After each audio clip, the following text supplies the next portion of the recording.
I'm going to show the Bitcoin to gold ratio.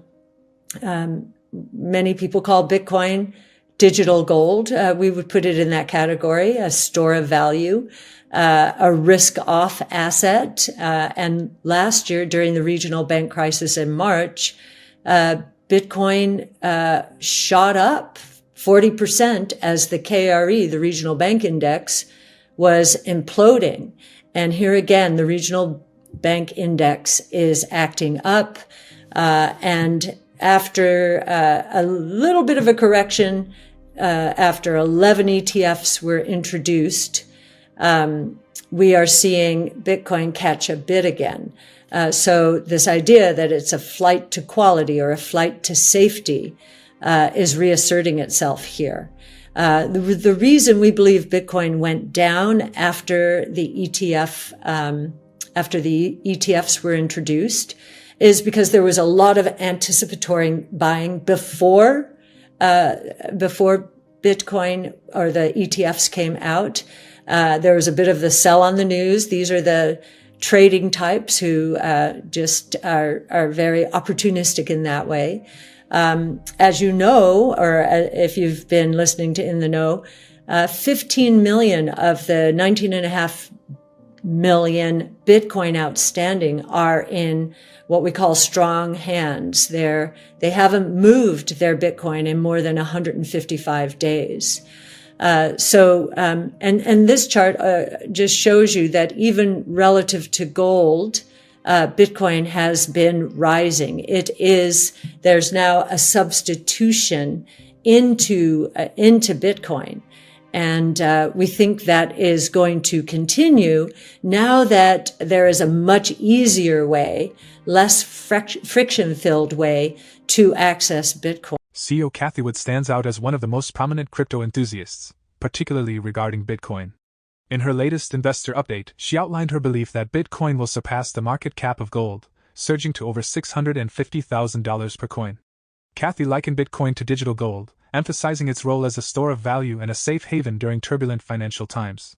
She highlighted Bitcoin's performance during last March's regional banking crisis, where its price surged by 40%, mirroring the behavior of traditional safe haven assets like gold. Furthermore, Cathie discussed the significant bullish impact she anticipates from the newly launched Bitcoin ETFs on the Bitcoin price over time. Be sure to stay tuned until the end of the video, where Cathie shares her economic outlook for 2024, providing insights you won't want to miss. Before we continue with the rest of the video, do check out Daily 5-Minute Crypto Newsletter with all the latest crypto and Bitcoin news. It's a fantastic analysis of on-chain crypto data and breakdowns, and the best part is it's absolutely free. They'll cover expert predictions, breakdowns of on-chain crypto data, and any breaking news you need to know, all in a nutshell. Click the first link in the description and enter your email to join over 50,000 others in becoming a better crypto investor right now. The headlines were very strong. Non-farm payroll employment came out at 353,000. And that was nearly double what was expected, 185,000. And even more important, perhaps, if you believe these numbers, is that there was an upward revision to the previous month, 117,000 upward revision to 333,000. That's pretty astonishing. So the 2 months together, December and January, which are very seasonal months, of course, when you combine them, the employment was up 686,000. That's a booming economy. Or is it? Well, household employment. So non-farm payroll surveys corporations, companies, and household employment surveys households and tends to capture more small businesses. So household employment was down 31,000 in January. And the previous month, December, it was down 683,000. So the combination of those 2 months, down 714,000. So which is right? Honestly, it's This is a schizophrenic report. Hedgeye put out a report today on, I think they called it a ridiculous employment report. And they noted that full-time employment over the past year, has gone nowhere. In fact, it's down a bit. Part-time employment is up 870,000. This is not a strong sign out there unless everyone's going into the gig economy, Uber, Airbnb, and so forth. Now, the other controversial statistic that came out with this report was average hourly earnings. It was up 0.6%, so 5% at an annual rate. It had been running 0.3%, or roughly 3.5% at an annual rate. On a year-over-year basis, it now is up 4.5%.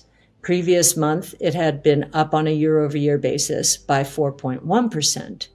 So the Fed's not going to like that unless they focus on the productivity numbers that have come out recently, which are extremely strong, and would suggest to us that many of the breakthroughs in technology, especially AI, are starting to impact the economy. On a year-over-year basis, the non-farm productivity is up 2.7%.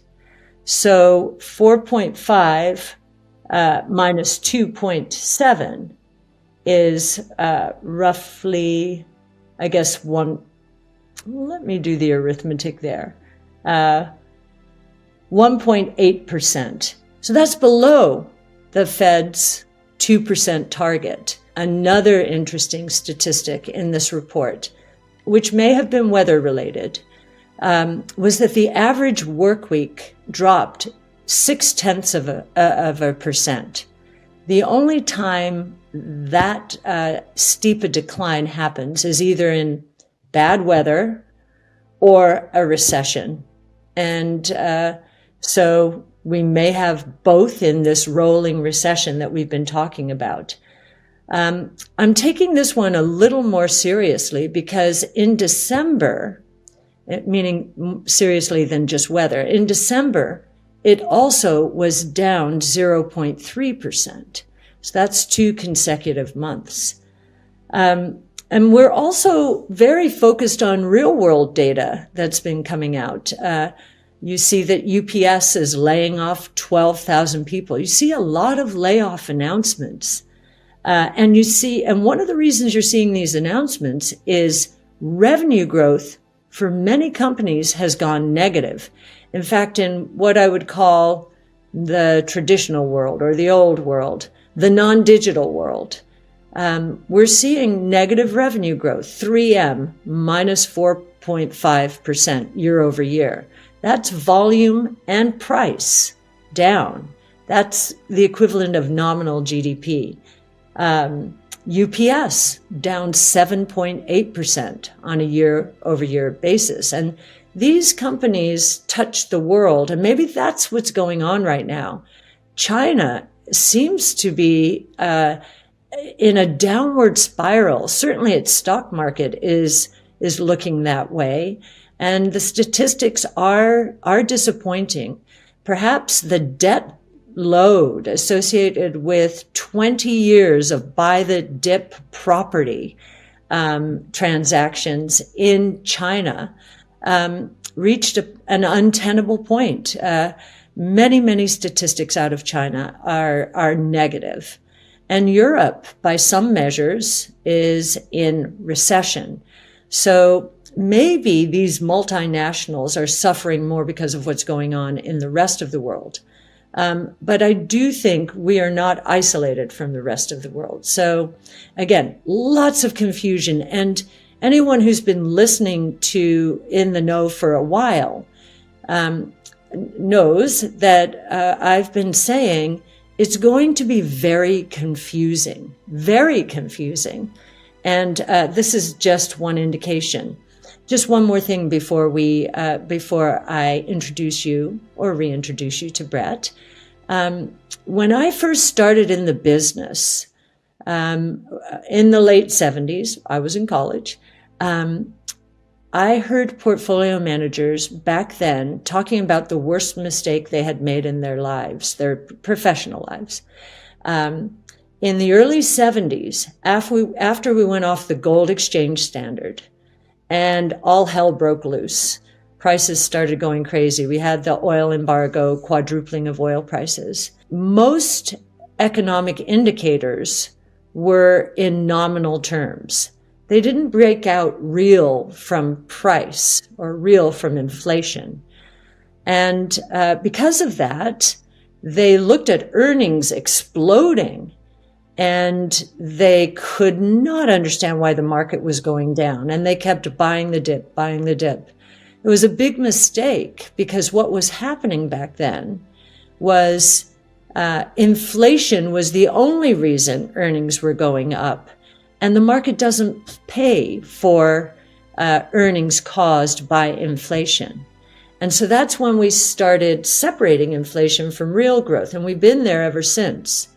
Today, we might be on the opposite side of that problem.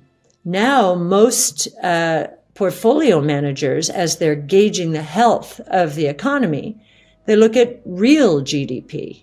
And inflation is just a separate metric that they know the market doesn't pay for. So, well, that's okay until you run into negative money growth negative revenue growth caused by falling prices, companies losing pricing power, and unit volumes not being that strong. So, again, we're in this topsy-turvy world, and we think we're there because of because of what is going on with disruptive innovation, which is highly deflationary, and is going to create a lot of creative destruction, which will also be deflationary. One is good deflation, deflation associated with innovation, and the other is bad deflation. So we do think that the price indicators, the broad-based indicators like the CPI and the PPI, will enter negative territory this year.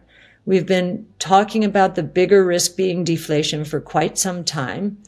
And the companies are now starting to report, some of them, both inflation and prices coming down and weakness in underlying economic activity. And we always say innovation solves problems, and we think innovation is going to solve one of the biggest problems that companies are going to have in the next few years, and we think that's deflation. Deflation is going to hit margins and could hit them hard. And we think innovation will help corporations who embrace it aggressively, especially in this new AI age. Cathie Wood offers expert analysis on the potential of cryptocurrencies, notably Bitcoin. Through her comparison of Bitcoin to digital gold and her observations on its performance during financial crises, Cathie brings a fresh perspective to the table. She fearlessly dives into the complexities of the market, even when faced with unpredictability. Her insights provide valuable guidance for investors navigating the crypto landscape. By highlighting Bitcoin's role as a store of value and its resilience during turbulent times, Cathie offers a compelling case for its long-term potential. Her expertise contributes to a deeper understanding of the dynamics driving cryptocurrency markets. In an ever-changing financial landscape, Cathie Wood's nuanced approach to analyzing cryptocurrencies offers clarity and direction. Her willingness to confront challenges head-on ensures that investors are well-informed and prepared to capitalize on opportunities in the crypto space. For more Daily Dose Crypto news, check out these 2 awesome videos on your screen. Click now and we will see you on the next video.